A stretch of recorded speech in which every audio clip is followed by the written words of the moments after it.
நம்ம மதுரை எம்பி இருக்கார்ல, அதாங்க கம்யூனிஸ்டுக்கு எம்பி, அவர்கிட்ட போய் மைக்கு நீட்டினோன்னா மனுஷர் ஏற்கனவே கோவத்தில் இருந்திருக்கார் போல் இருக்கு, படவுடன்னு பேச்சுவிட்டா. அப்படி என்ன உங்கள் கோவத்துக்கு காரணம்னு நான் சுக்கா கேட்டோம்ல, ஐயா என்னத்துக்கு கேட்டாலும் துட்டு தர மாட்டாங்க, மெட்ரோ ரயிலுக்கு தர மாட்டாங்க, அப்புறம் இந்த புயல் வெள்ளத்துக்கு தர மாட்டாங்க, எதுக்கும் தர மாட்டாங்க, அப்புறம் எய்ம்ஸுக்கு மட்டும் எப்படி தருவாங்க? காசு கொடுத்தா தானையா நமக்கு வேலை நடக்கும் அப்படின்னு மனுஷன் ரொம்ப ஆதங்கப்பட்டார்லா.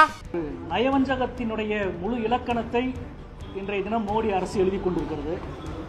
சென்னை மெட்ரோவுக்கு கொடுக்க வேண்டிய 23,000 கோடியவே கொடுக்க மறுத்து நாடாளுமன்றத்தின் கேள்வி பதிலில் இது மாநில அரசினுடைய திட்டம் என்று அப்பட்டமாக கைகழுகிற வேலையை செய்திருக்கிறார்கள். ஏற்கனவே ஒத்துக்கொண்ட பணிகள் நடந்து கொண்டிருக்கிற சென்னை மெட்ரோவினுடைய 2ஆம் கட்ட பணிக்கே நான் பணம் கொடுக்க மாட்டேன் என்று சொன்னவர்கள் மதுரை கோவை மெட்ரோவை பற்றி பேசுவதற்கு அவரிடம்